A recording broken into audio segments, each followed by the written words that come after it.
Solo te invitamos por lástima. Así que no te quedes mucho, y no estorbes. Esas fueron exactamente las palabras que mi nuera, Diana, me dijo en la puerta de su departamento en la Ciudad de México. Yo solo sonreí y me fui en silencio. No grité, no lloré, no supliqué. Simplemente me fui. Y ellos creyeron que habían ganado. Creyeron que yo era esa mujer mayor, tonta y sumisa que se traga el veneno con una sonrisa. Pero semanas después, todo cambió. Las notificaciones empezaron a llegar. Primero fue el banco. El financiamiento del departamento al que pensaban mudarse fue cancelado. Luego descubrieron que la cuenta conjunta, donde yo depositaba dinero cada mes, estaba en ceros, completamente vacía. La tarjeta adicional que Diana usaba para sus compras fue bloqueada, y una carta del banco ya venía en camino. Una carta que iba a destruir todos sus planes. Pero déjame contarte desde el principio, porque esta historia no empieza con mi venganza. Empieza con años de humillación silenciosa que nadie vio. Mi nombre es Claudia. Tengo 65 años. Soy viuda desde hace 10 años y madre de un solo hijo, Roberto. Lo crié sola después de que su padre, Eduardo, murió en un accidente automovilístico cuando el niño apenas tenía 8 años. Desde ese día, solo fuimos él y yo contra el mundo. Trabajé turnos dobles, a veces triples, para que nunca le faltara nada. Cosía uniformes en una fábrica textil desde las 6 de la mañana hasta las 2 de la tarde y luego limpiaba oficinas hasta las 10 de la noche. Llegaba a casa con las manos hinchadas, los ojos rojos de cansancio, pero siempre tenía tiempo para ayudarlo con la tarea, para abrazarlo, para decirle que todo iba a estar bien. Roberto era un niño dulce. Me hacía tarjetas con crayones de colores. Me prometía que cuando creciera me compraría una casa enorme donde yo no tendría que trabajar nunca más. Me decía que siempre me iba a cuidar. Y yo le creí con todo mi corazón. Le creí. Lo vi crecer. Lo vi graduarse de la universidad con honores, conseguir un excelente trabajo en una empresa de tecnología, convertirse en un hombre independiente y exitoso. Y me sentía tan orgullosa que a veces el pecho me dolía de la emoción. Pensé que todo ese sacrificio había valido la pena. Pero entonces llegó Diana. La conoció hace 3 años en una conferencia de trabajo. Ella era coordinadora de eventos, siempre impecable, siempre con esa sonrisa perfecta que parecía ensayada frente al espejo. Desde el primer momento que la vi, supe que algo no estaba bien. No era la intuición de una suegra celosa, era algo más profundo. Era la forma en que me miraba, como si yo fuera una molestia, como si fuera un mueble viejo que tarde o temprano había que sacar de la casa. Al principio eran comentarios pequeños, disfrazados de bromas. «Ay, Claudia, eres tan anticuada. No te preocupes. Tú descansa. Nosotros nos encargamos», como si yo fuera una vieja inútil. Roberto no decía nada, solo sonreía incómodo y cambiaba de tema. Nunca me defendió, ni una sola vez. Luego comenzaron las exclusiones. La primera Navidad, después de que se casaron, hicieron una cena familiar. Yo me enteré por las fotos en redes sociales. Ahí estaban todos. Los padres de Diana, sus hermanos, sus primos, todos brindando alrededor de una mesa decorada con velas color marfil y copas de cristal. Había 12 lugares en esa mesa. Yo no estaba invitada. Cuando le pregunté a Roberto al día siguiente, me dijo: «Fue algo pequeño, mamá, de último momento». Una mentira. Esa mesa tenía espacio para 12 personas y lo habían planeado con semanas de anticipación. Llegó mi cumpleaños número 64 y no recibí una llamada, ni un mensaje, nada. Pasé todo el día esperando junto al teléfono como una tonta. A las 11 de la noche recibí un mensaje de texto. «Perdón, mamá. Se nos pasó. Feliz cumpleaños». Se les pasó. El cumpleaños de la mujer que sacrificó toda su vida por él simplemente se les pasó. Poco a poco, desaparecí de sus vidas. Ya no me pedían opinión para nada. Cuando los visitaba, Diana siempre tenía una excusa. Dolor de cabeza, una llamada urgente, una reunión importante. Y yo seguía insistiendo como una tonta. Seguía llamando. Seguía cocinando sus platillos favoritos, comidas americanas como pavo y puré de papa. Seguía preguntando si necesitaban algo. Pero Diana siempre rechazaba todo. «Estamos a dieta. Ya compramos comida. Mejor guárdalo para ti». Hasta que llegó esa noche, El cumpleaños número 32 de Roberto. Llegué puntual a las 7 de la noche, con un pastel de chocolate que había hecho con mis propias manos, el mismo que a mi hijo le había gustado desde que era niño. Toqué el timbre y esperé. Escuché risas adentro. Música. El sonido de copas chocando. La puerta se abrió, y ahí estaba Diana, con un vestido verde esmeralda, maquillaje perfecto, el cabello recogido en un chongo elegante. Me miró de arriba a abajo con esa expresión de fastidio. Ya ni siquiera se molestaba en disimular. Claudia dijo con una sonrisa falsa. Roberto me invitó, respondí, confundida. Me llamó esta mañana. Ella suspiró, como si mi presencia fuera una enorme molestia. Se hizo a un lado apenas lo suficiente para que pudiera ver el interior del departamento. Había al menos 15 personas adentro. Sus amigos, compañeros de trabajo, toda la familia de Diana, globos plateados colgando del techo, una mesa llena de comida cara y botellas de vino. Una gran fiesta, una celebración cuidadosamente planeada. Y entonces Diana dijo esas palabras que nunca voy a olvidar. Solo te invitamos por lástima, Claudia. Así que no te quedes mucho y procura no estorbar. Aquí hay pura gente importante y no queremos incomodidades. El mundo se detuvo por un segundo. Sentí que algo dentro de mí se rompía en 1000 pedazos. No era mi corazón. Ese ya se había roto muchas veces. Era otra cosa. Era la última esperanza de que todavía le importaba a alguien, de que todavía tenía un lugar en la vida de mi hijo. Miré por encima de su hombro, buscando a Roberto. Ahí estaba, de pie junto a la mesa, con una copa de vino en la mano. Nuestras miradas se cruzaron un segundo. Esperé que dijera algo, que me defendiera, que le dijera a su esposa que se estaba pasando. Pero Roberto simplemente apartó la mirada y siguió hablando con sus amigos como si nada estuviera ocurriendo. Ahí entendí todo. Él lo sabía. Él estaba de acuerdo. De verdad, yo solo era una molestia para ellos. No dije nada. No iba a darles el espectáculo de verme llorar. Solo sonreí, una sonrisa tranquila, casi amable. Vi a Diana fruncir el ceño, confundida por mi reacción. Creo que esperaba gritos o lágrimas, pero yo ya estaba más allá de eso. Le extendí el pastel que había llevado. «Feliz cumpleaños a Roberto», dije con voz serena. Ella lo tomó con desdén, como si fuera basura. Me di la vuelta y caminé hacia el elevador, con la espalda recta y la cabeza en alto. Escuché la puerta cerrarse detrás de mí con un golpe seco. Las risas y la música siguieron como si nada, como si yo nunca hubiera estado ahí. Dentro del elevador, vi mi reflejo en el espejo metálico de las puertas. Una mujer de 65 años, con el cabello canoso recogido en un chongo sencillo, usando un suéter color crema que había elegido con tanto cuidado esa mañana. Me veía cansada, me veía vieja, pero también me veía despierta, como si algo dentro de mí acabara de abrirse después de años dormido. Manejé de regreso a casa en completo silencio. Las calles estaban iluminadas por esas luces naranjas de la ciudad que a mí siempre me parecieron tristes. No prendí la música, no lloré, solo manejé en automático mientras mi mente procesaba lo que acababa de pasar. Solo te invitamos por lástima. Esas palabras me daban vueltas en la cabeza una y otra vez, como un disco rayado. Llegué a mi departamento cerca de las 10 de la noche. Vivía sola en un departamento pequeño pero ordenado en el centro de la ciudad.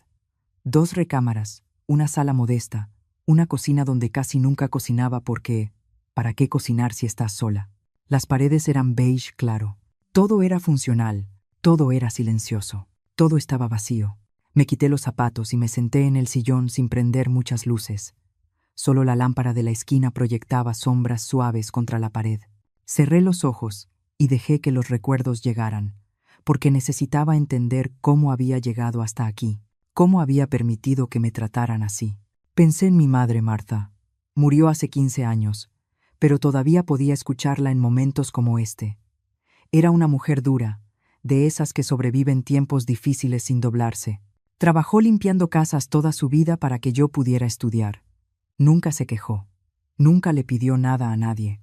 Y cuando murió, me dejó lo único que tenía, una casita en las afueras de la ciudad, con un jardín lleno de plantas de menta y un porche de madera donde tomábamos café por las tardes. Claudia, me decía siempre, Una mujer que se respeta nunca ruega amor, ni siquiera a su propia sangre. Nunca entendí del todo esa frase, hasta ahora, hasta esta noche, porque eso era exactamente lo que yo había estado haciendo los últimos 3 años, rogando migajas de atención de mi propio hijo. Esa casa que mi madre me dejó ahora estaba rentada a una pareja joven que pagaba 12,000 pesos al mes. Yo vivía aquí, en este departamento más céntrico, más cerca de Roberto, más cerca de la ilusión de que todavía era parte de su vida. Qué tonta había sido. Me levanté del sillón y caminé a mi recámara. Abrí el closet y bajé una caja de cartón del estante de arriba. Una caja que llevaba meses guardada ahí, sin atreverme a revisarla de verdad. Dentro había documentos, muchos documentos, contratos, papeles notariados, cosas que había firmado en los últimos 2 años porque Roberto me lo había pedido. Es solo una formalidad, mamá. Es para agilizar un trámite. Confía en mí. Y yo confié, como siempre confiaba. Porque eso hacen las madres, ¿no? Confiamos a ciegas, aunque nos estén clavando un cuchillo por la espalda. Extendí todos los papeles sobre la cama y empecé a leer con cuidado, uno por uno, línea por línea. Y con cada hoja que volteaba, sentía cómo la tristeza se transformaba en otra cosa. En rabia, en claridad, en una determinación fría.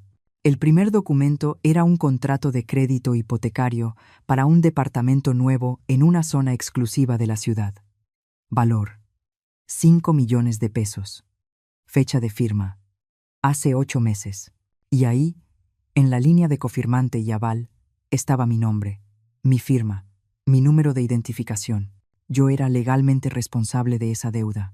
Si ellos no pagaban, el banco iba a venir por mí. Nunca me lo dijeron. Roberto solo me había dicho que necesitaba mi firma para unos papeles del trabajo. Yo firmé sin leer porque confiaba en él. El segundo documento era peor, una autorización notariada donde yo permitía que Roberto accediera a todo mi historial crediticio y usara mi nombre como garantía para futuras operaciones financieras. Básicamente, le había dado poder legal para endeudarse usando mi crédito, y yo ni siquiera lo sabía. El tercer papel era un contrato de cuenta conjunta, una cuenta bancaria que yo había abierto hacía 2 años porque Roberto me dijo que así sería más fácil ayudarnos en caso de emergencias. Yo depositaba 6,000 pesos cada mes en esa cuenta, dinero que venía de mi pensión y de la renta de la casa de mi madre. Yo pensaba que era un fondo de emergencia para los dos, pero según los estados de cuenta que venían anexos, ellos retiraban ese dinero mes con mes. Todo, hasta el último centavo. Lo usaban para sus gastos personales, para sus salidas, para sus caprichos. Me senté en la orilla de la cama, con los papeles temblando en mis manos, no de miedo, sino de rabia. Me habían usado, me habían manipulado, me habían convertido en su cajero automático mientras me trataban como basura. Y lo peor era que lo habían hecho con mi consentimiento, porque yo había firmado, yo había confiado. Había sido tan ingenua que ni siquiera leí lo que estaba autorizando. Miré el reloj. Ya pasaba de la medianoche. Afuera, todo estaba en silencio. Me levanté y caminé a la cocina. Hice café cargado aunque sabía que no iba a dormir de todos modos. Me serví una taza y me senté en la mesita del comedor con todos los documentos frente a mí. Y entonces empecé a pensar con frialdad, con método, como nunca había pensado en mi vida. Si yo era aval de ese departamento, eso significaba que tenía derechos legales sobre el contrato. Si yo era titular conjunta de esa cuenta, podía mover ese dinero como yo quisiera. Si habían usado mi nombre sin explicarme las consecuencias reales, había una traición de confianza, posiblemente un fraude. Agarré mi teléfono y empecé a buscar información. Leyes sobre avales, derechos de un cofirmante, cómo cancelar autorizaciones bancarias, cómo quitar tu nombre de contratos hipotecarios. Leí hasta las 4 de la mañana, tomando notas, subrayando lo importante, armando un plan en mi cabeza. Cuando el sol empezó a entrar por la ventana de la cocina, yo ya sabía exactamente lo que iba a hacer.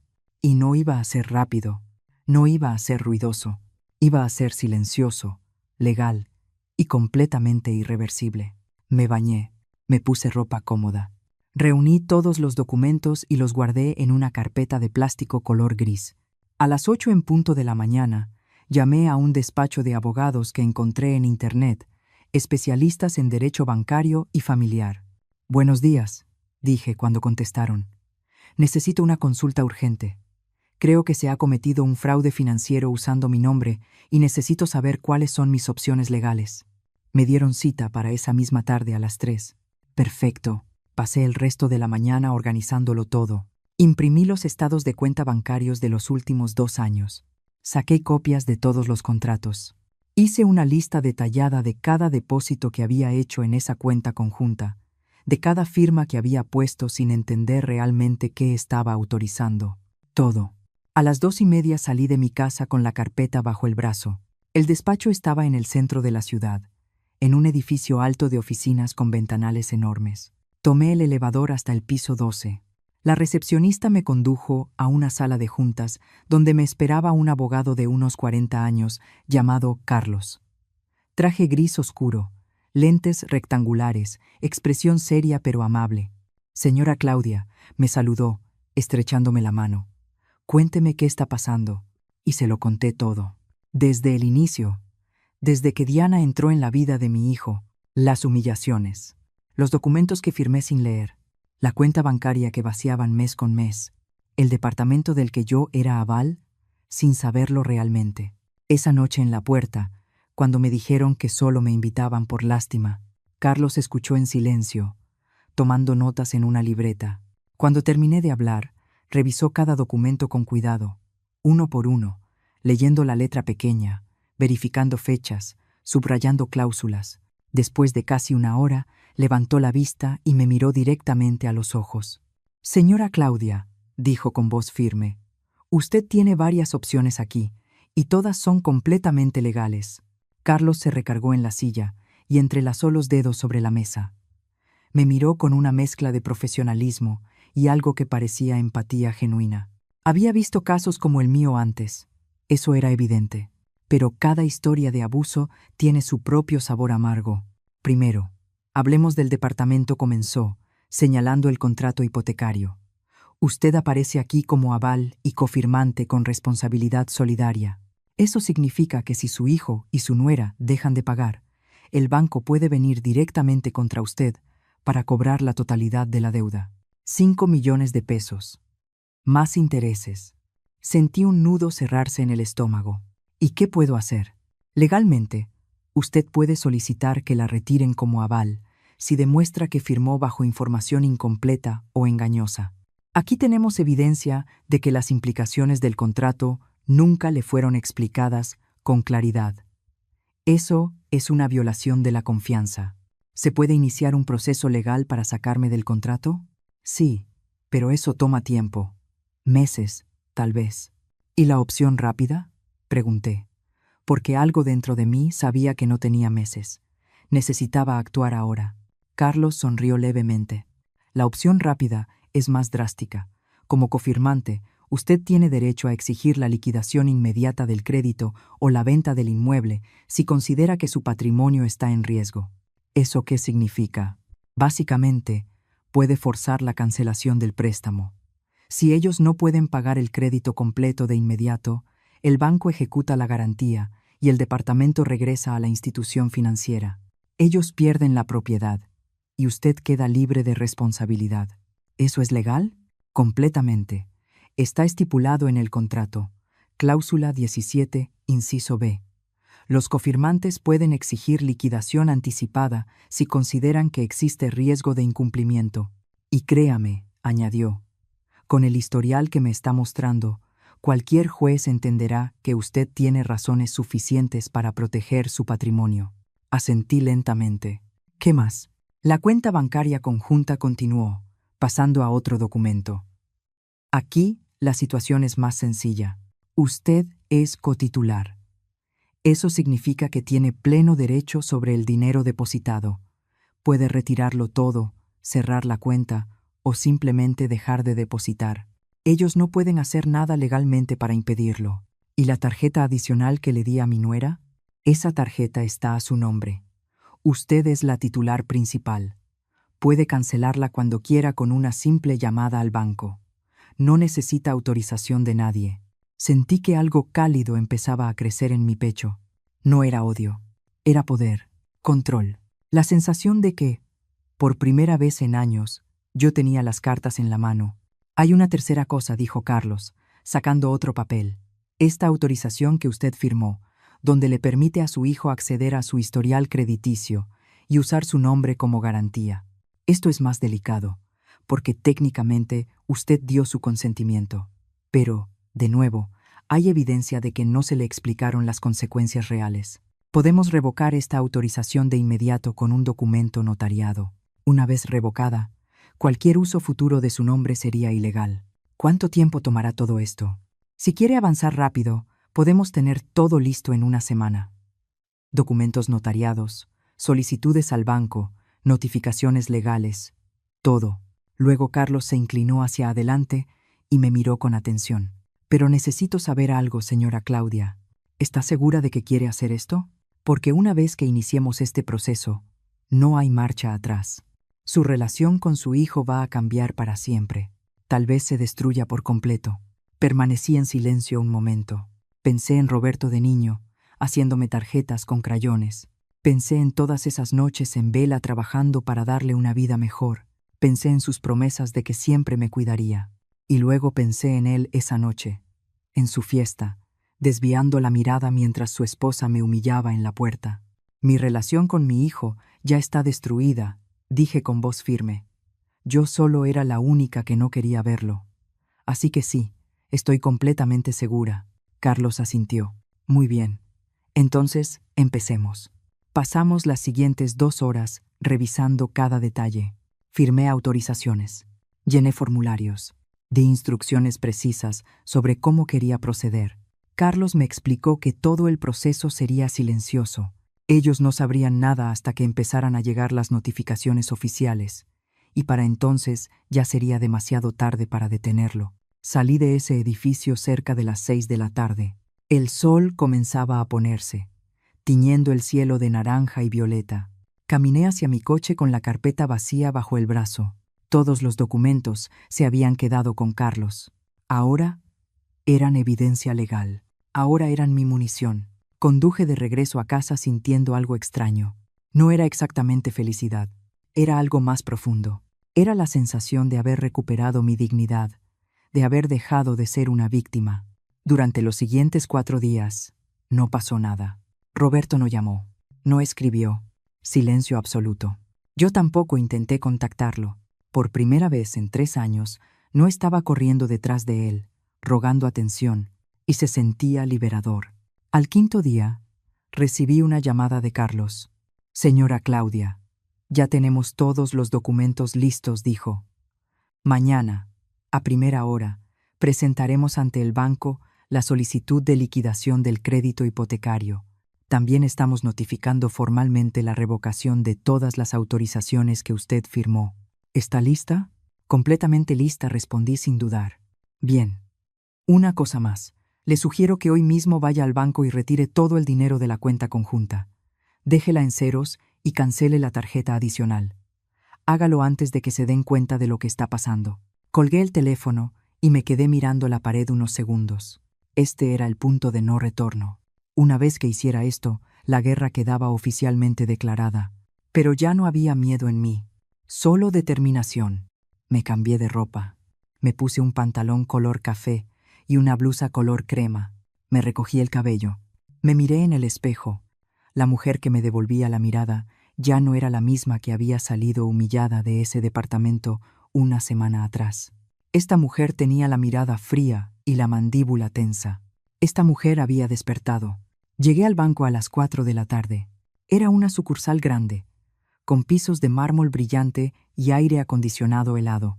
Me acerqué al área de atención ejecutiva. Buenas tardes, saludé con voz tranquila. Necesito hacer un retiro de una cuenta conjunta y cancelar una tarjeta adicional. La ejecutiva me pidió mi identificación y revisó mi cuenta en el sistema. Señora Claudia, veo que tiene una cuenta conjunta con un saldo de 24,000 pesos. ¿Cuánto desea retirar? Todo, dije sin vacilar. Quiero cerrar la cuenta por completo Y también necesito bloquear de inmediato la tarjeta adicional número 5578. Me miró con sorpresa, pero mantuvo el profesionalismo. ¿Está segura? Esta operación es irreversible, completamente segura. Me hizo firmar varios documentos: autorizaciones de cierre, cancelación de productos, bloqueo permanente de la tarjeta, todo. 15 minutos después, salí del banco con un cheque por 24,000 pesos en mi bolsa y la satisfacción de saber que Diana iba a intentar pagar algo con esa tarjeta y sería rechazada. Esa noche dormí profundamente por primera vez en semanas, sin pesadillas, sin ansiedad, solo el sueño tranquilo de alguien que por fin había tomado control de su propia vida. A la mañana siguiente, mientras tomaba café en mi cocina, sonó mi teléfono. Era Carlos. «Ya está hecho», dijo, simplemente. «El banco recibió la solicitud de liquidación. Van a notificar a su hijo en las próximas 48 horas. Tiene 30 días para pagar la totalidad del crédito o el inmueble será recuperado por la institución financiera. También enviamos las revocaciones de autorización. Todo está en marcha». Colgué y me quedé mirando mi taza de café. Las manos me temblaban ligeramente. No de miedo, de adrenalina, de anticipación. Ahora solo quedaba esperar a que cayera la bomba. Pasaron 2 días de silencio absoluto. 2 días en los que seguí con mi vida normal, como si nada estuviera pasando. Me levantaba temprano, hacía café, leía el periódico, salía a caminar al parque cerca de mi casa, todo con una calma extraña que ni yo misma reconocía. Era como si una parte de mí flotara por encima de todo, observando desde lejos, esperando el momento en que la tormenta finalmente estallara. Y estalló el miércoles por la tarde. Yo estaba en la cocina preparando una ensalada para la cena cuando mi teléfono empezó a sonar. Era Roberto. Lo dejé sonar 1 vez, 2 veces, 3 veces, llamada tras llamada. Luego comenzaron los mensajes, decenas de mensajes. Veía las notificaciones acumularse en la pantalla, pero no los abrí. Todavía no. Quería que sintieran la desesperación. Quería que sudaran. Después de la 10ª llamada, finalmente contesté. «Hola, Roberto», dije con voz tranquila, casi aburrida. «Mamá, ¿qué hiciste?». Su voz sonaba cortante, desesperada, casi histérica. Nunca lo había escuchado así, ni siquiera cuando era niño y se cayó de la bicicleta. «Perdón, no entiendo a qué te refieres». «No te hagas la tonta. El banco acaba de notificarnos que tenemos que liquidar todo el departamento en 30 días. 5 millones de pesos. Mamá, ¿tienes idea de lo que estás haciendo?». Me senté en una silla de la cocina y crucé las piernas. Miré mis uñas con fingida indiferencia. «Ah, eso. Sí, ejercí mi derecho como cofirmante para proteger mi patrimonio, algo completamente legal según el contrato que me hiciste firmar. ¿O se te olvidó mencionar que me estabas haciendo responsable de una deuda de 5 millones de pesos? Eso era papeleo normal. Todos los bancos piden avales. No seas ridícula». «¿Ridícula?». Sentí la rabia empezar a hervir bajo mi aparente calma. «¿Qué palabra tan interesante elegiste?». «Porque yo diría que fui ridícula cuando firmé documentos sin leer, porque confiaba ciegamente en mi hijo. Fui ridícula cuando depositaba cada mes 6,000 pesos en una cuenta que tú vaciabas para tus caprichos. Fui ridícula cuando llegaba con comida hecha en casa y la rechazaban como si fuera basura. Mamá, esto no tiene nada que ver con...». «Sí tiene todo que ver», lo interrumpí con voz cortante. «Todo, Roberto. ¿O ya olvidaste lo que tu encantadora esposa me dijo el día de tu cumpleaños? Solo te invitamos por lástima. No estorbes». ¿Te suenan esas palabras? Porque a mí se me quedaron muy grabadas. Del otro lado de la línea hubo silencio. Podía escuchar su respiración agitada. Podía imaginármelo de pie en la sala, el rostro rojo, apretando el teléfono con fuerza, buscando qué decir. Diana no lo dijo así. Intentó defenderla con voz más baja. Estaba estresada. Tenía muchas cosas en la cabeza. No lo dijo en serio. «Ah», no respondí. «¿Y por qué no dijiste nada? Estabas ahí mismo, mirándome a los ojos, mientras tu esposa me humillaba en tu propia puerta, y no moviste un solo dedo para defenderme. Ni una palabra, Roberto, ni una sola palabra».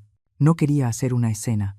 Claro, no querías hacer una escena, pero no tuviste ningún problema en usar mi nombre para endeudarme sin explicarme las consecuencias.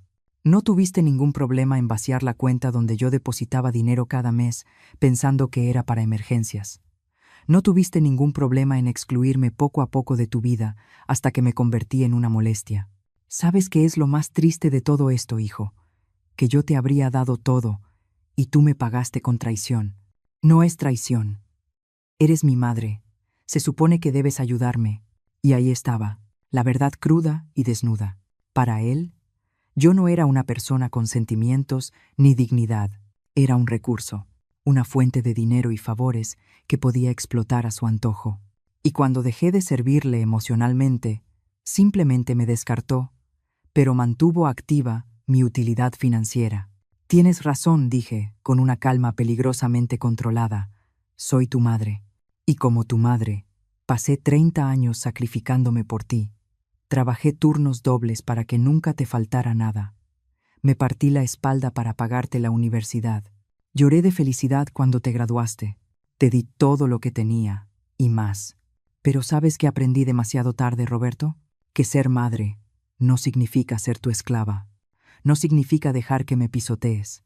Y definitivamente no significa seguir financiando tu vida mientras me tratas como basura. Mamá, por favor, no podemos perder el departamento. Tenemos planes. Nos íbamos a mudar el próximo mes. Ya dimos anticipos. Compramos muebles nuevos. ¿Muebles nuevos? Repetí con amargura. Con el dinero que sacaron de nuestra cuenta conjunta, supongo. Que, por cierto, ya cerré.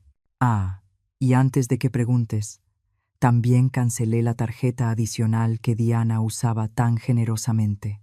Ya no va a poder comprar más bolsas ni zapatos con mi crédito. ¿Qué? Ahora estaba gritando. Cerraste la cuenta, mamá. Hay pagos automáticos ligados a esa cuenta. Servicios, suscripciones. Qué pena, respondí. Supongo que ahora tendrán que usar su propio dinero. Qué concepto tan novedoso, ¿no? No puedo creer que estés haciendo esto después de todo lo que hemos hecho por ti. Esas palabras fueron como una bofetada. Solté una risa seca, sin humor. ¿Todo lo que han hecho por mí? Ilústrame, Roberto. Dime exactamente qué has hecho por mí. Invitarme a tu boda para sentarme en la última mesa con gente que ni conocía. Olvidar mi cumpleaños. Excluirme de las cenas familiares. Tratarme como sirvienta cuando necesitabas que cuidara a tu perro. Hacerme sentir que mi presencia estorbaba. Por favor, dime. De verdad tengo curiosidad. Silencio. Un silencio largo e incómodo, en el que podía escuchar voces de fondo. Diana estaba ahí. La oía hablar rápido, nerviosa. ¿Qué está diciendo? ¿Ya arregló todo? Dile que tiene que arreglar esto ahora. Mamá, la voz de Roberto sonó distinta, más controlada, más calculadora. Ese tono que usaba cuando intentaba manipularme. Sé que las cosas no han sido perfectas, lo admito, pero somos familia. La familia perdona. La familia se apoya. No podemos dejar que un malentendido destruya todo lo que tenemos. ¿Un malentendido? Repetí despacio. Así que ahora lo llamas así. Qué conveniente. ¿Sabes qué es lo más triste, Roberto? Que si hubieras venido hace una semana, si me hubieras llamado después de esa noche y dicho, mamá, perdón, Diana se pasó y yo debí defenderte, tal vez las cosas serían distintas. Si hubieras mostrado, aunque fuera un poco de arrepentimiento real, quizá habría reconsiderado todo. Pero no lo hiciste. Pasó una semana entera sin una llamada, sin un mensaje, sin nada, hasta que el banco te notificó y de pronto recordaste que tienes madre. Iba a llamarte. No mientas, lo interrumpí. Nunca fuiste bueno para mentir. Me estás llamando porque me necesitas, no porque te importo. Y esa es la diferencia entre el amor verdadero y el interés. Está bien. ¿Quieres que me disculpe? Perdón. Ya. ¿Contenta? Ahora arregla esto. Y ahí estaba otra vez su verdadero rostro. Ni siquiera podía fingir un arrepentimiento sincero. Solo quería que yo resolviera su problema, como siempre. No dije simplemente, ¿qué? No repetí. No voy a arreglar nada. Tú te metiste en este lío. Tú lo arreglas. Tienes 30 días para conseguir 5 millones de pesos. Eso te da tiempo suficiente para vender algunas de esas cosas caras que compraste con mi dinero. O tal vez los padres de Diana puedan ayudarte. Al fin y al cabo, ellos siempre están invitados a todo. No es así. Los papás de Diana no tienen ese dinero. Nadie que conozcamos tiene esa cantidad. Entonces supongo que tendrás que aprender a vivir con las consecuencias de tus decisiones. Como yo tuve que aprender. Mamá, por favor, su voz se quebró. Está llorando. No hagas esto. Solo nos tenemos el uno al otro. Tú y yo. Somos familia. Sentí algo dentro de mí apretarse con dolor, porque esa era la voz del niño que yo conocí, el niño que lloraba después de las pesadillas, el niño al que yo abrazaba hasta que se calmaba, el niño que me decía que yo era la mejor mamá del mundo. Pero ese niño ya no existía. Ese niño se había convertido en un hombre que me usó y me despreció por igual. No, Roberto, dije con voz firme, a pesar del nudo en la garganta. Tú decidiste que ya no éramos familia cuando permitiste que me trataran como basura, cuando firmaste documentos a mis espaldas, cuando me robaste la tranquilidad. Yo solo soy una vieja molesta a la que invitan por lástima. ¿Recuerdas? Esas fueron tus palabras exactas. Así que ahora esta vieja molesta va a hacer lo que debió haber hecho hace mucho tiempo, cuidarse a sí misma. Colgué antes de que pudiera responder. Las manos me temblaban.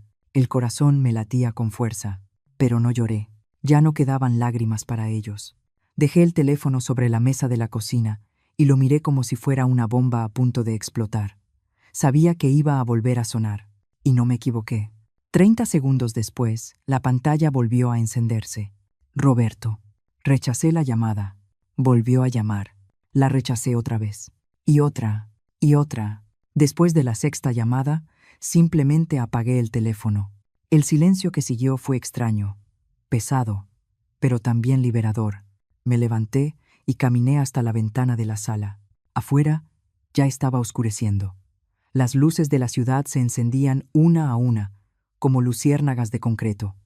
La gente regresaba a sus casas después del trabajo.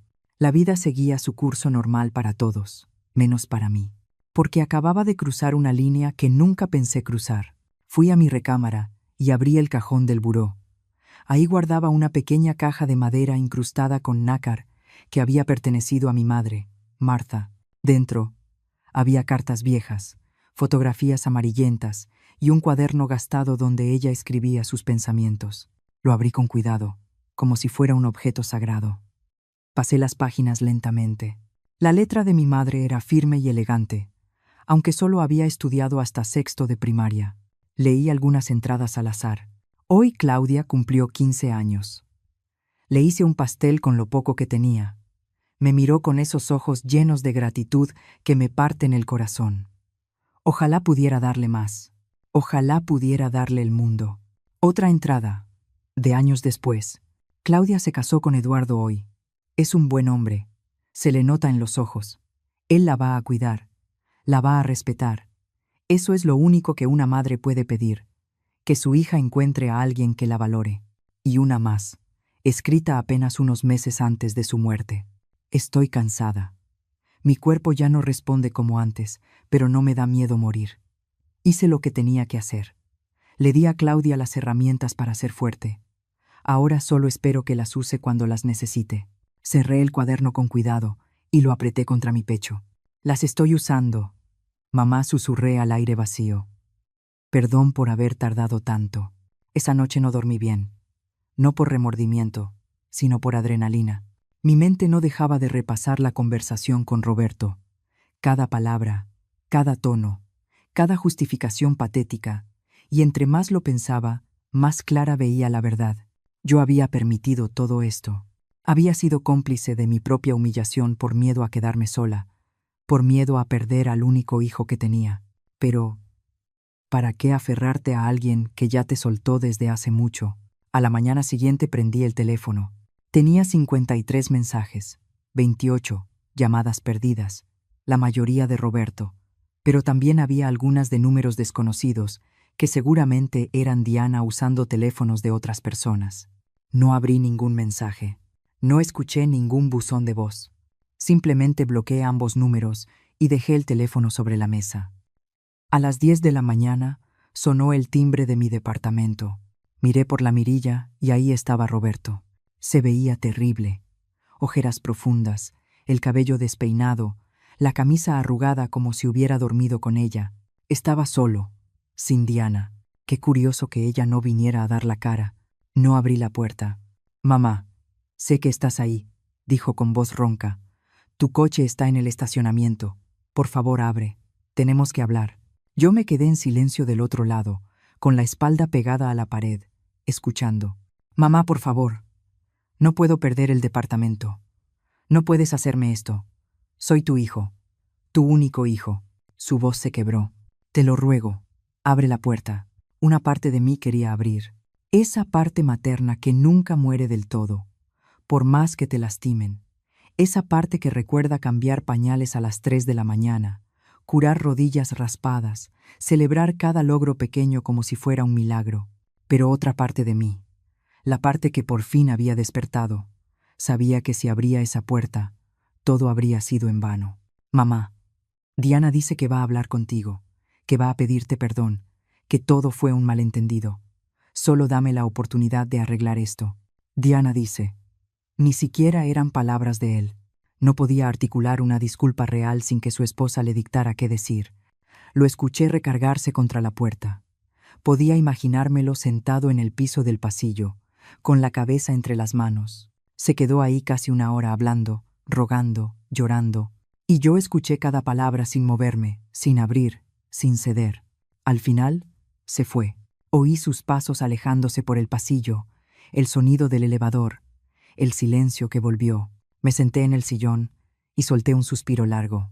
Las manos me temblaban un poco, no de miedo, sino por la tensión acumulada. Había logrado resistir, había logrado mantenerme firme. Y eso fue más difícil de lo que jamás imaginé. Los días siguientes fueron una mezcla extraña de calma y tormenta. Roberto lo intentó todo. Vino 3 veces más a tocar mi puerta. Una mañana me esperó en el estacionamiento, pero yo simplemente me di la vuelta y caminé 2 horas hasta que se cansó de esperar. Me mandó flores con una tarjeta que decía: «Perdóname, mamá. Te amo». Las dejé marchitarse en la entrada del edificio sin tocarlas. Diana también intentó contactarme. Me mandó un audio por una aplicación de mensajería antes de que la bloqueara. Su voz sonaba dulcemente forzada. Artificial. «Claudia, soy Diana. Mira, creo que el otro día se malinterpretaron las cosas. No quise sonar grosera. Estaba muy estresada con la organización de la fiesta y dije cosas sin pensar. Tú eres parte de esta familia y te apreciamos mucho. Podemos resolver esto como adultos, ¿no? Llámame cuando puedas». Borré el audio antes de terminar de escucharlo. También me escribió un mensaje largo. «Claudia, entiendo que estés molesta, pero esto se está saliendo de control. No es justo que castigues a Roberto por algo que yo dije. Él te quiere. Yo también te aprecio, aunque no lo creas. Podemos empezar de nuevo. Podemos ser una familia de verdad. Pero tú tienes que dar el primer paso y cancelar esa locura con el banco. Nos está destruyendo la vida. Por favor, piensa en Roberto». La manipulación era tan obvia que daba risa. Primero se victimizó.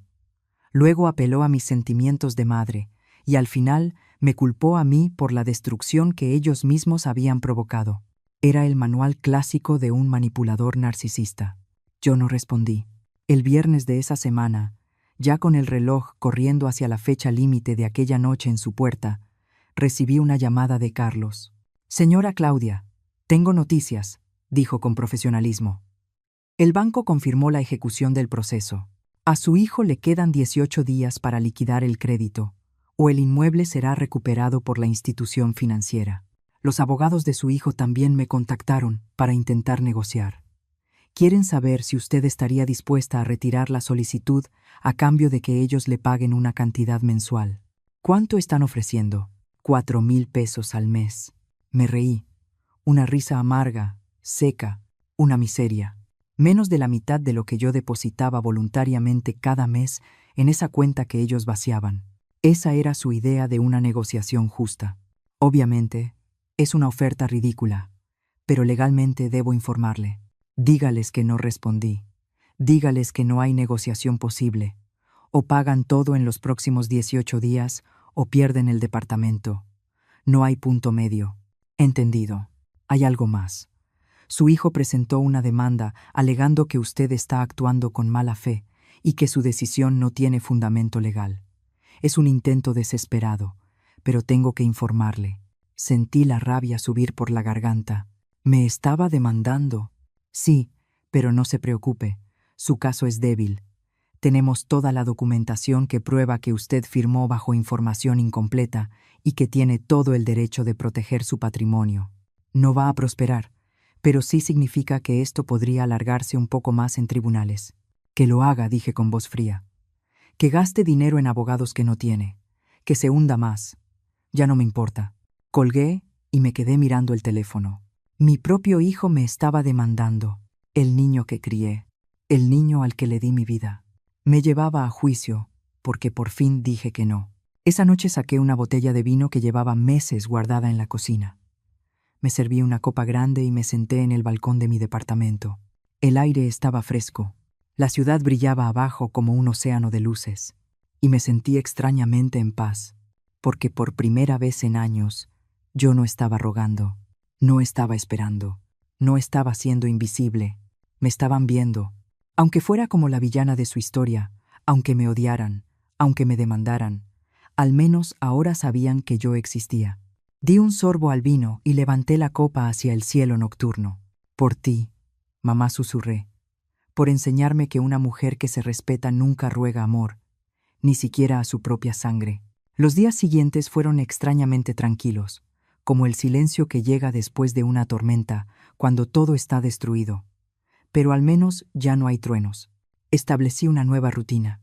Me levantaba temprano, hacía café, leía un libro en el balcón mientras salía el sol, cosas simples que había olvidado hacer porque siempre estaba preocupada por Roberto, siempre pensando cómo acercarme a él, cómo hacerle saber que yo seguía ahí. Ya no. Una tarde, casi 10 días después de la última vez que Roberto vino a mi puerta, decidí hacer algo que llevaba años posponiendo. Conduje hasta las afueras de la ciudad, al barrio donde crecí, a la casa que mi madre Martha me dejó como herencia. Era una casa pequeña de una sola planta, con las paredes amarillas ya deslavadas y un techo de tejas color terracota. El jardín delantero estaba lleno de plantas de menta que crecían libres, sin orden.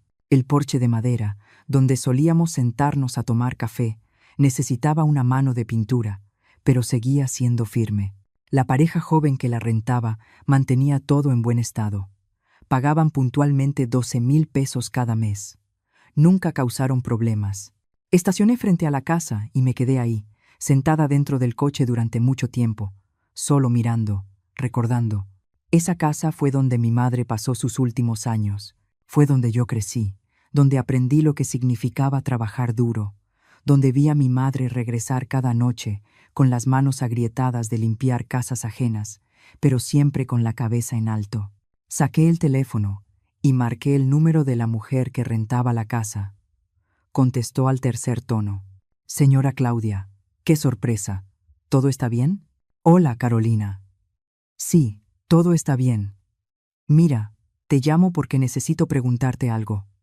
¿Qué tan rápido podrían buscar otro lugar si yo necesitara la casa de regreso? Hubo una pausa. ¿Va a vender la casa? Porque si es así, mi esposo y yo estaríamos muy interesados. Lo hemos hablado varias veces. Esa opción ni siquiera había cruzado por mi mente. No había pensado en vender. Bueno, dije, entonces dime, ¿cuánto podrían ofrecer? Hemos ahorrado alrededor de 800,000 pesos. Sé que no es mucho, pero podríamos pedir un crédito por el resto. Según lo que vimos en Internet, la casa está valuada en aproximadamente 1,600,000 pesos. 1,600,000 pesos. No era una fortuna, pero tampoco era poco. Y de pronto, una idea empezó a tomar forma en mi cabeza. Una idea loca, una idea liberadora. Déjame pensarlo, le dije. Te llamo en unos días. Colgué y seguí mirando la casa a través del parabrisas. ¿Qué hacía yo viviendo en ese departamento pequeño y triste en el centro, cuando podía estar ahí, en el lugar donde mi madre me crió, en un lugar con historia, con alma, con paz? Regresé a mi departamento con esa idea dando vueltas en mi cabeza. 1.600.000 pesos por la casa, más los ahorros que tenía en el banco, más mi pensión mensual. Podía mudarme a un lugar más accesible, podía vivir tranquila, sin tanta presión financiera, podía, por fin, respirar. Esa noche llamé a Carlos. Señora Claudia, ¿cómo está? Justo iba a llamarla. Han pasado 20 días desde la notificación. A su hijo le quedan 10 días para liquidar el crédito. ¿Y qué dicen sus abogados? Están intentando negociar prórrogas con el banco, pero lo veo difícil. Las políticas son claras. O hay pago total o hay ejecución. ¿Ha tenido más contacto con su hijo? Intentos de su parte. Yo no he respondido a nada, pero tengo otra pregunta. Si quisiera vender una propiedad que tengo, ¿cuánto tiempo tomaría todo el proceso? Depende. Si encuentra comprador rápido y todo está en regla, tal vez 2 o 3 meses. ¿Está pensando en vender? Tal vez. O tal vez mudarme ahí. Aún no lo sé. Bueno, si necesita asesoría legal para cualquier cosa, ya sabe dónde encontrarme. Pasé toda esa noche haciendo cuentas, números en servilletas, presupuestos en mi cuaderno viejo. Si vendía la casa, tenía dinero suficiente para comprar algo más pequeño en otra ciudad. Podía empezar de nuevo, lejos de aquí, lejos de los recuerdos, lejos de Roberto y Diana. O podía mudarme a la casa de mi madre y rentar este departamento.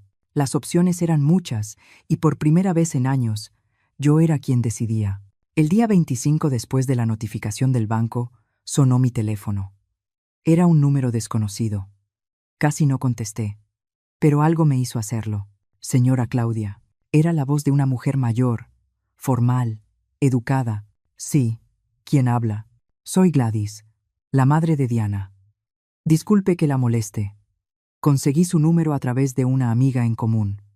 Necesito hablar con usted con urgencia. Es sobre mi hija y su hijo. Sentí la mandíbula tensarse. La madre de Diana, la mujer que siempre estaba en todas las cenas familiares mientras yo era excluida, la que aparecía en todas las fotos con su yerno mientras yo desaparecía del cuadro. No tengo nada que hablar con usted, dije con frialdad. Por favor, escúcheme 5 minutos. Después, si quiere colgarme, tiene todo el derecho. Pero déjeme explicarle algo que quizá usted no sabe. Algo en su tono me hizo dudar. No sonaba arrogante ni manipuladora, sonaba cansada, incluso derrotada. 5 minutos acepté. Gracias. Mire, sé que usted piensa que somos una familia perfecta, que siempre hemos estado del lado de Diana en todo, y en parte tiene razón. Crié a mi hija para ser fuerte, independiente, exitosa, pero también la crié con valores equivocados. Le enseñé que el dinero lo es todo, que casarse bien es más importante que casarse por amor, que la imagen vale más que los sentimientos. Me quedé en silencio, dejándola hablar. Cuando Diana conoció a Roberto, yo me alegré, no porque fuera un buen hombre, que lo es, sino porque tenía un buen trabajo, porque venía de menos, y eso significaba que iba a valorar el estilo de vida que podíamos ofrecerle. Yo impulsé ese matrimonio.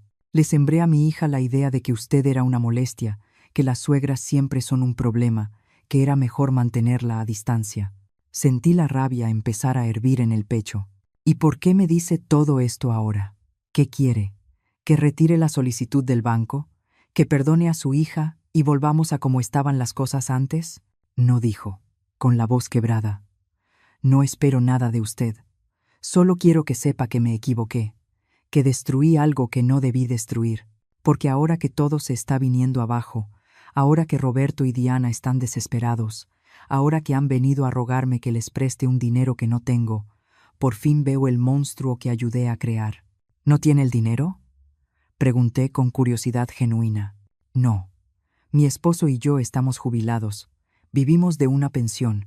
La casa donde vivimos todavía tiene hipoteca. No tenemos 5 millones de pesos. Nadie en nuestra familia tiene esa cantidad. Y créame, Diana ya llamó a todos los parientes que tenemos, rogando ayuda. Algo dentro de mí sintió una satisfacción extraña. No era alegría, era justicia. Ellos pensaron que podían usar mi nombre, mi crédito, mi dinero, y que yo simplemente lo aceptaría porque éramos familia. Nunca calcularon que yo pudiera decir basta. Señora Claudia, continuó Gladys, no la conozco. No sé qué tipo de mujer es, pero por lo poco que he visto en estos días de desesperación, puedo decirle que usted crió a un hijo que tuvo todo lo necesario, educación, oportunidades, y eligió desperdiciarlo. Eligió morder la mano que le dio de comer. Eso no es culpa suya, es culpa de él, y también es culpa mía por influir en mi hija para tratarla así. ¿Por qué me dice todo esto?, pregunté, con la voz cansada. Porque alguien tenía que pedirle perdón, y esa persona soy yo. Diana todavía no entiende lo que hizo. Roberto todavía cree que él es la víctima. Pero yo sí lo entiendo, y sé que ninguna disculpa va a reparar el daño, pero necesitaba decírselo. Hubo un silencio largo. Podía escuchar su respiración entrecortada del otro lado. Tal vez estaba llorando. Su disculpa no cambia nada, dije finalmente. El banco va a ejecutar el departamento en 5 días si no hay pago completo. Eso ya no está en mis manos. Lo sé. Y no le estoy pidiendo que cambie su decisión. Solo quería que supiera la verdad. Que no todos en esta historia son malos, que algunos solo fuimos tontos, y que a veces lo entendemos demasiado tarde. Colgó antes de que yo pudiera responder. Me quedé sentada con el teléfono en la mano, mirando la pantalla que volvió a apagarse. La madre de Diana acababa de pedirme perdón no para manipularme, no para cambiar mi decisión, sino simplemente porque necesitaba hacerlo. Y por primera vez, en semanas, sentí algo parecido a la comprensión. No perdón. Comprensión. El daño ya estaba hecho. No había vuelta atrás. Pero al menos ahora sabía que alguien entendía por qué yo había hecho lo que hice. Los últimos 5 días antes de la fecha límite fueron los más extraños de toda esta pesadilla. Había una calma tensa en el aire, como cuando sabes que una tormenta se acerca, pero aún no sabes qué tan destructiva será.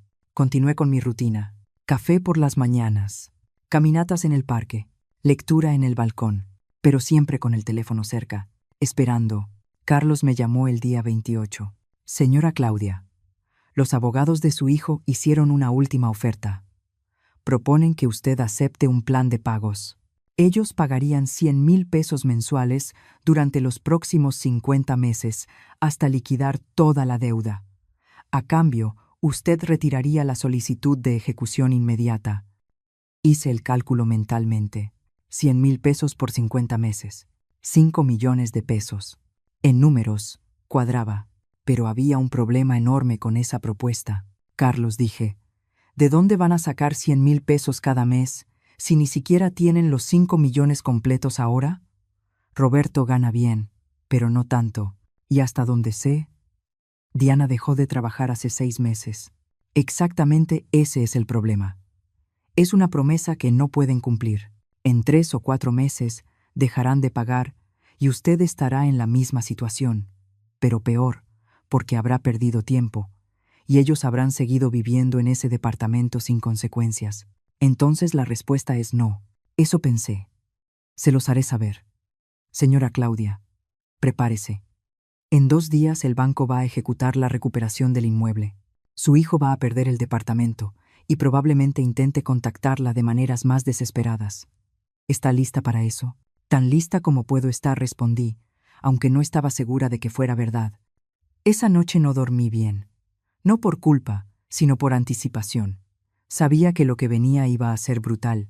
Roberto no era el tipo de persona que acepta la derrota en silencio. Y no me equivoqué. El día 29, a las 7 de la mañana, alguien empezó a tocar el timbre de mi departamento de forma insistente, una y otra vez, sin parar. Me levanté de la cama con el corazón latiendo con fuerza y miré por la mirilla. Era Roberto, pero no estaba solo. Diana estaba con él. Ambos se veían terribles.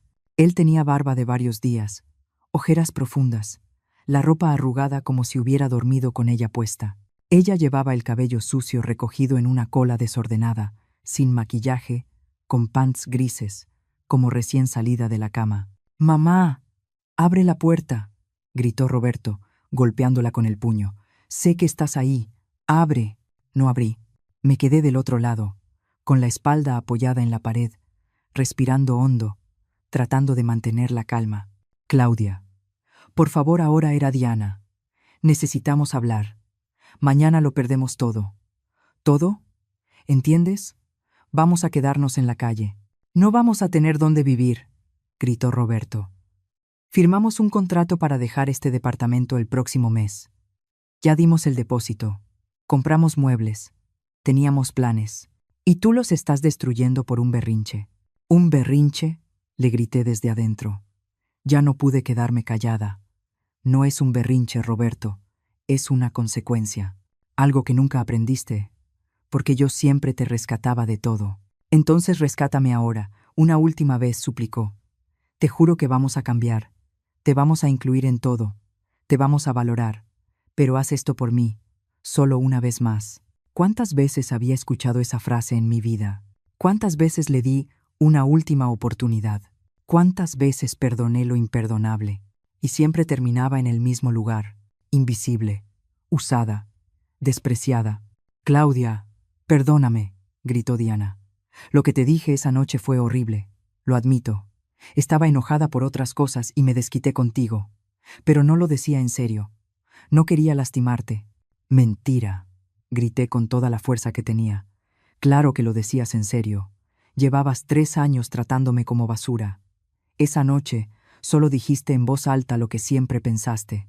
Y lo peor es que Roberto te dejó hacerlo. Te dejó humillarme. Te eligió a ti una y otra vez.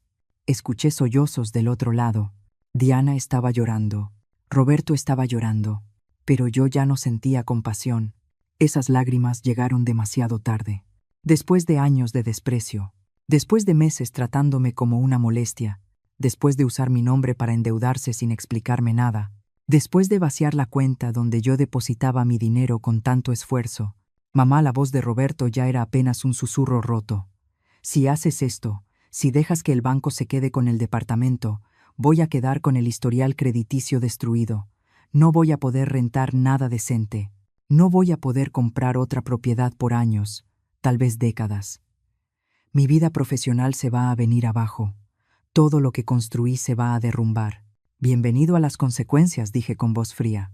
Yo construí mi vida, ladrillo por ladrillo, trabajando turnos dobles, limpiando, cosiendo, sacrificándome. Y lo hice para darte un futuro. Pero tú decidiste destruir mi presente. Así que ahora vas a aprender lo que yo siempre supe, que nada es gratis en esta vida, que las acciones tienen un precio, y que cuando traicionas a la persona que te dio todo, terminas perdiéndolo todo. No puedes ser tan cruel, sollozó Diana. Somos familia. ¿Familia? Dejé la palabra flotando en el aire. La familia no te usa, la familia no te humilla, la familia no te hace sentir que estorbas. Tú decidiste hace mucho que yo no era familia. Yo solo estoy aceptando tu decisión. Por favor. Roberto golpeaba la puerta desesperado. Te voy a pagar hasta el último peso. Voy a conseguir un segundo trabajo. Lo que sea. Pero no me hagas esto. Yo no te estoy haciendo nada que tú no te hayas hecho solo, respondí. Usaste mi nombre. Firmaste contratos sin explicarme nada. Vaciaste mi cuenta. Me excluiste de tu vida. Y cuando por fin reaccioné, cuando por fin dije, basta, ¿qué hiciste? Me demandaste. A tu propia madre. Así que no vengas ahora a pedirme misericordia cuando tú no tuviste ninguna conmigo. Del otro lado de la puerta hubo un silencio largo y pesado. Solo se escuchaban respiraciones agitadas y sollozos ahogados. Entonces Roberto volvió a hablar, pero su voz ya no suplicaba. Había algo oscuro en su tono. Está bien, dijo despacio. Si eso es lo que quieres, si quieres destruirme, si quieres que lo pierda todo, adelante. Pero quiero que sepas algo, mamá. Esto no se queda así. Voy a recordar esto toda mi vida. Voy a recordar que cuando más te necesité, me diste la espalda, que elegiste la venganza sobre tu propio hijo. Y cuando de verdad estés vieja, cuando estés enferma, cuando necesites ayuda, voy a recordar este día. Y te voy a dar exactamente lo que tú me estás dando ahora. Nada. Esas palabras me atravesaron como cuchillos, porque eran la confirmación final de lo que siempre había sospechado. Para él, yo solo tenía valor mientras fuera útil. Y ahora que ya no servía a sus intereses, me amenazaba con abandonarme, como si no llevara 3 años abandonándome emocionalmente. como si su ausencia futura fuera un castigo peor que su desprecio presente. Roberto, dije con voz temblorosa, pero firme. Yo ya estoy vieja. Yo ya estoy sola. Yo ya sé lo que es que me abandones. He vivido ese abandono durante 3 años, así que tu amenaza no me da miedo. Yo perdí a mi hijo hace mucho tiempo. Solo tardé en darme cuenta. Escuché pasos alejándose, el sonido del elevador, las puertas cerrándose. Silencio. Me dejé caer al suelo, con la espalda apoyada contra la puerta. Las lágrimas por fin salieron. No de tristeza, sino de liberación. Ya estaba. Todo había terminado. Ya no había súplicas. Ya no había manipulación. Ya no había falsas esperanzas de reconciliación. Me quedé ahí, sentada en el piso de la sala, no sé cuánto tiempo, llorando en silencio, soltando años de dolor acumulado, años de sentirme pequeña, años de rogar amor, años de ser invisible. Cuando por fin me levanté, caminé al balcón. El sol estaba saliendo. Un nuevo día comenzaba. Y por primera vez en años, ese nuevo día era solo mío. Tomé el teléfono y le escribí un mensaje a Carlos. Que el banco siga adelante. No más negociaciones. Se acabó. Su respuesta llegó 5 minutos después. Entendido. Mañana, a las 9 de la mañana, la recuperación del inmueble se ejecutará formalmente. El departamento regresa al banco. Su nombre queda libre de toda responsabilidad. Lo logró, Claudia.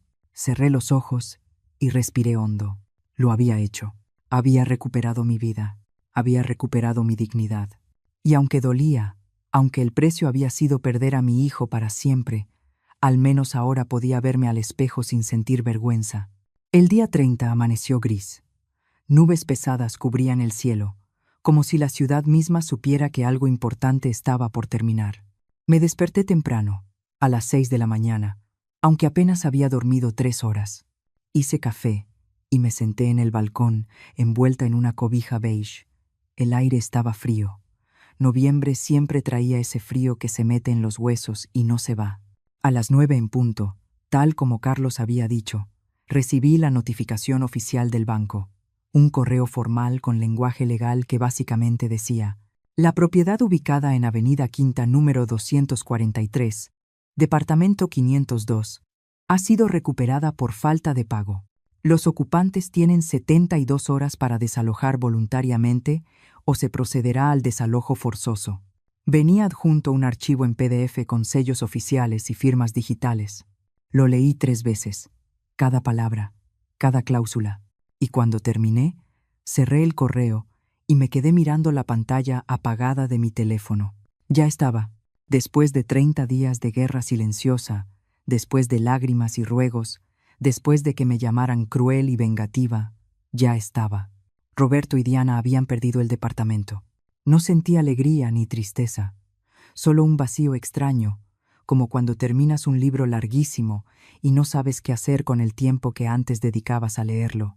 Me vestí con calma, pantalón negro, suéter gris, zapatos cómodos. Me recogí el cabello en un chongo bajo. Me miré al espejo. Las arrugas alrededor de mis ojos parecían más profundas. El cansancio de las últimas semanas se notaba en mi cara, pero también había algo distinto. Mis ojos ya no tenían esa mirada permanente de súplica. Ya no existía esa ansiedad constante de esperar que alguien me validara. Había algo más firme ahí, algo que se parecía a la paz. Decidí salir. No podía quedarme encerrada en el departamento todo el día pensando en lo que acababa de pasar. Manejé sin rumbo un rato hasta que, sin darme cuenta, terminé en el mismo lugar de siempre, frente a la casa de mi madre, en las afueras de la ciudad. Esta vez me bajé del coche. Caminé por el jardín delantero, sintiendo cómo las plantas de menta se crujían bajo mis zapatos. Ese olor verde y fresco me llenó los pulmones. Subí los 3 escalones del porche de madera, que crujieron bajo mi peso. Me senté en la vieja mecedora que mi madre había comprado en un tianguis hacía décadas. Desde ahí podía ver la calle tranquila, los árboles moviéndose con el viento, una señora mayor paseando a su perro, un niño en bicicleta, la vida simple y lenta de un barrio donde nunca pasaba nada urgente. Y me pregunté por qué había pasado los últimos años viviendo en el centro, en ese departamento pequeño y ruidoso, cuando podía haber estado aquí, en este lugar que olía a mi infancia, a mi madre, a tiempos más honestos. Saqué el teléfono y llamé a Carolina, la inquilina. Señora Claudia, ¿cómo está? Bien. Carolina, mira, he estado pensando en lo que hablamos el otro día sobre vender la casa. ¿Ya tomó una decisión? Sí. No voy a venderte la casa. Escuché un suspiro decepcionado del otro lado, pero continué. Pero te voy a dar 3 meses de aviso para que encuentres otro lugar. Me voy a venir a vivir aquí. Necesito este espacio. Necesito este lugar. Hubo una pausa. Entiendo. 3 meses es tiempo suficiente. Gracias por avisarnos con anticipación. Usted ha sido una buena casera todos estos años. Colgué y me quedé mirando la casa. ¿Mi casa? El lugar donde iba a empezar de nuevo. A mis 65 años. Regresaba al principio, pero esta vez no como una niña asustada, sino como una mujer que por fin sabía lo que valía. El teléfono vibró. Un mensaje de un número desconocido. Lo abrí con cautela. Espero que estés feliz. Nos quedamos sin nada. Sin departamento, sin crédito, sin futuro. Todo por tu egoísmo. Pero no te preocupes.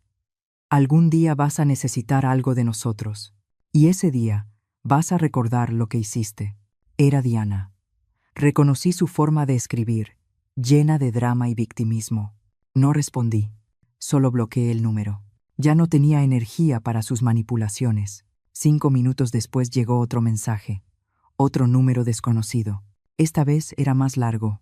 Mamá, hoy nos entregaron la notificación oficial. Tenemos 3 días para sacar nuestras cosas del departamento. 3 días para desarmar la vida que construimos, los muebles que compramos, los planes que teníamos, todo destruido. Y lo peor es que ni siquiera sientes remordimiento. Tú crees que esto es justicia, pero es crueldad. Eres una mujer amarga que no soportó ver a su hijo feliz, que no soportó que yo eligiera a mi esposa sobre ti, porque eso es lo que de verdad te molesta, ¿verdad? Que ya no eres el centro de mi mundo, que ya no puedes controlarme. Bueno, felicidades. Tuviste tu venganza, pero perdiste a tu hijo para siempre. Ojalá valga la pena dormir sola el resto de tu vida, sabiendo que tú fuiste la que destruyó a esta familia. Leí el mensaje completo sin emoción. Cada palabra estaba diseñada para herirme, para hacerme sentir culpa, para manipularme una última vez, pero ya no funcionaba, porque yo sabía la verdad. Yo no destruí nada, solo dejé de sostener algo que ya estaba roto. Escribí una respuesta, la primera y la última que les iba a dar. Roberto, yo no destruí tu vida, solo dejé de financiarla, no arruiné tu futuro, solo protegí el mío. No te abandoné. Tú me abandonaste hace años, cuando elegiste el desprecio sobre el respeto, cuando elegiste la conveniencia sobre la honestidad, cuando elegiste usar mi nombre sin mi conocimiento real. Te di 30 años de mi vida, te di todo lo que tenía, y tú me lo pagaste con humillación. Así que no me arrepiento, no me siento culpable. Solo siento alivio de poder vivir por fin sin cargar con gente que no me valora. Te deseo lo mejor, de verdad. Ojalá aprendas de esto, ojalá crezcas, ojalá algún día entiendas que el amor no es usar a las personas hasta que ya no sirven. Pero eso ya no es mi problema. Cuídate. Envié el mensaje y bloqueé ese número también. Apagué el teléfono por completo. Ya no quería saber más. Ya no necesitaba saber más. Me quedé sentada en ese porche durante horas, viendo cómo el sol se movía por el cielo, cómo las sombras cambiaban de lugar, cómo la vida seguía, con o sin drama, con o sin Roberto, con o sin el dolor de las últimas semanas. Cuando empezó a oscurecer, entré a la casa. Carolina había dejado todo impecable. El piso brillaba, las ventanas estaban limpias, olía a limpio y a lavanda. Caminé por las habitaciones vacías de muebles, pero llenas de recuerdos. El cuarto donde dormí de niña, la cocina donde mi madre preparaba café cada mañana, la sala donde nos sentábamos a ver televisión en aquel aparato viejo que tardaba 5 minutos en encender. Y entendí algo importante. Esta casa nunca se sintió vacía, aunque no hubiera nadie aquí, porque estaba llena de amor verdadero. el amor de una mujer que trabajó hasta destruirse las manos para que su hija tuviera oportunidades. Un amor que no pide nada a cambio. El amor que no manipula, ni controla, ni humilla. Ese era el tipo de amor que yo le había dado a Roberto, y ese era el tipo de amor que él despreció. Pero eso ya no me definía, porque yo era más que la madre de Roberto. Yo era Claudia, hija de Marta, una mujer de 65 años que había sobrevivido a la pérdida, a la traición y a años de sentirse invisible, y que por fin había encontrado la fuerza para decir, ya no más. Salí de la casa y cerré con llave. Volví al coche. Manejé de regreso a mi departamento con las ventanas abiertas, dejando que el viento frío me golpeara la cara. Y por primera vez en meses, tal vez en años, me sentí ligera, como si hubiera soltado un peso que había cargado tanto tiempo sobre los hombros que ya ni recordaba cómo se sentía caminar sin él. Esa noche, cuando llegué a casa, preparé una cena sencilla. Pasta con salsa de jitomate, pan tostado, una copa de vino tinto. Me senté en mi mesita del comedor y comí despacio, saboreando cada bocado, sin prisas, sin ansiedad, sin depender del teléfono, sin esperar que alguien me necesitara. Y cuando terminé, lavé los platos, apagué las luces, me puse la pijama y me metí a la cama. Cerré los ojos y por primera vez en 30 días, dormí profundamente, sin pesadillas, sin culpa, sin miedo, solo el sueño tranquilo de alguien que por fin eligió su propia paz por encima de la comodidad de los demás. 3 meses después, todo había cambiado. Era febrero, y el calor empezaba a llegar con esa intensidad que te hace buscar sombra a cualquier hora del día. Yo ya estaba completamente instalada en la casa de mi madre. Había vendido la mayoría de los muebles de mi antiguo departamento, y había comprado cosas nuevas para este lugar, cosas elegidas por mí, cosas que me gustaban. Un sofá verde olivo, cortinas de lino blanco, una mesa de madera vieja que encontré en un mercado de antigüedades y restauré con mis propias manos. El jardín delantero ahora estaba mejor cuidado. Podaba la menta cada semana. Planté rosas rositas pálidas en las esquinas. Pinté el porche de blanco y cambié la vieja mecedora por una nueva, pero del mismo estilo. Este lugar se había convertido en mi santuario, mi refugio, mi verdadero hogar. Establecí una rutina simple y reconfortante. Me despertaba con el sol. Preparaba café en la cafetera italiana que había sido de mi madre. Salía al porche a leer mientras tomaba la primera taza del día. Luego caminaba por el vecindario una hora. Saludaba a los vecinos que ya me conocían. La señora del perro, el señor que vendía pan casero desde su casa, los niños que iban a la escuela. Por las tardes, a veces cocinaba. Recetas que había olvidado. Recetas que mi madre me enseñó cuando era niña. Pay de pollo, crumble de manzana. Cocinaba no porque alguien me lo pidiera, sino porque me daba gusto, porque el olor de la comida llenaba la casa y me hacía sentir viva. En las noches, leía o veía películas viejas. A veces llamaba a una prima lejana con la que me había reencontrado después de años. Hablábamos de la vida, de recuerdos, de nada importante, y eso bastaba. No había sabido nada directamente de Roberto, pero un día, caminando por el centro cuando fui a hacer un trámite al banco, lo vi de lejos. Salía de un edificio de oficinas. Se veía más delgado, más cansado. El traje que traía era el mismo que yo conocía de hacía 2 años. Ya no tenía ese aire de seguridad que siempre lo caracterizaba. Caminaba encorvado, mirando el teléfono, completamente metido en su propio mundo. Me escondí detrás de un poste. No por miedo, sino porque no quería el drama. No quería el enfrentamiento. No quería romper la paz que me había costado tanto construir. Lo vi subirse a un camión. Él, que siempre presumía su coche del año, el coche que seguramente tuvo que vender para pagar deudas. Sentí algo. No era exactamente satisfacción, pero tampoco tristeza. Era algo más parecido a la aceptación.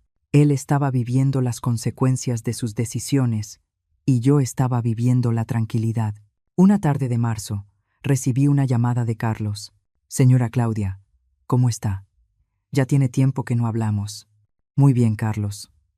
Instalada en mi nueva casa. En paz. ¿Y usted? ¿Cómo van las cosas? Bien. Le hablo porque el asunto legal por fin quedó cerrado. La demanda que su hijo presentó fue desechada por completo. El juez falló a su favor en todo. Su nombre está totalmente limpio. No hay ninguna deuda asociada a usted. Usted está oficialmente libre. Oficialmente libre. Esas palabras sonaron como música. Gracias, Carlos, por todo, por guiarme en esto, por no juzgarme. No tiene nada que agradecerme. Usted hizo lo correcto, y espero que ahora pueda disfrutar su vida sin ese peso en los hombros. Colgué y me quedé mirando el jardín a través de la ventana de la sala. Libre, después de años cargando responsabilidades que no eran mías, después de años sintiéndome atada a gente que me drenaba, por fin era libre. Esa misma semana pasó algo inesperado. Yo estaba regando las plantas del jardín cuando vi que un coche se estacionaba frente a mi casa. Era un coche blanco, modesto. Se bajó Gladys, la madre de Diana. Traía un ramo de flores amarillas en las manos. Me tensé de inmediato. No sabía qué esperar, pero ella caminó hacia mí con pasos lentos, casi tímidos. Claudia dijo en voz baja: «Perdón por venir sin avisar. Sé que quizá no quiere verme, pero necesitaba hacer esto». «¿Qué es?», pregunté sin hostilidad, pero tampoco con calidez. «Para traerle esto». Me extendió las flores. «Y para decirle que usted tuvo razón en todo. Mi hija y su hijo ahora viven en un departamento pequeño en una zona más económica. Roberto tuvo que agarrar un segundo trabajo. Diana tuvo que regresar a trabajar. La están pasando mal. Están pagando las consecuencias. ¿Y sabe qué es lo más triste? Que por fin están aprendiendo». «¿Aprendiendo qué?», pregunté. «Que la vida no les debe nada, que no pueden usar a la gente, que el respeto se gana, no se exige». Diana me habló llorando la semana pasada. Me dijo que ahora entiende todo lo que usted hizo por Roberto, porque está trabajando 10 horas al día y apenas le alcanza para cubrir gastos. Y apenas ahora está entendiendo lo que significa sacrificarse por alguien. «Me alegra que estén aprendiendo», dije con sinceridad. «De verdad, no les deseo mal. Solo quería que entendieran. Ya entendieron. Demasiado tarde, tal vez, pero entendieron». Gladys me miró directo a los ojos. «¿Cree que algún día pueda perdonarlos?». Lo pensé un largo momento. No lo sé. Tal vez, pero no ahora. Ahora necesito sanar. Necesito vivir para mí. Por primera vez en décadas, necesito pensar en Claudia antes que en todos los demás. Ella asintió, comprendiendo. «Es justo, muy justo. Solo quería que supiera que si algún día, en el futuro, usted decide darles otra oportunidad, creo que ahora sí la valorarían. Pero si no lo hace, también lo entiendo. Nadie tiene derecho a pedirle más de lo que ya dio». Se despidió con un abrazo breve y se fue. Yo me quedé ahí, de pie, con el ramo de flores en las manos. Las puse en un florero con agua y las dejé sobre la mesa del comedor. Eran bonitas y simples, como esta nueva vida que yo estaba construyendo. Las semanas siguientes fueron tranquilas. Empecé a tomar clases de cerámica en un centro comunitario cerca de casa. Conocí a otras mujeres de mi edad, algunas viudas como yo, otras divorciadas, otras simplemente solas, pero todas con historias, todas con cicatrices, todas aprendiendo a vivir de nuevo.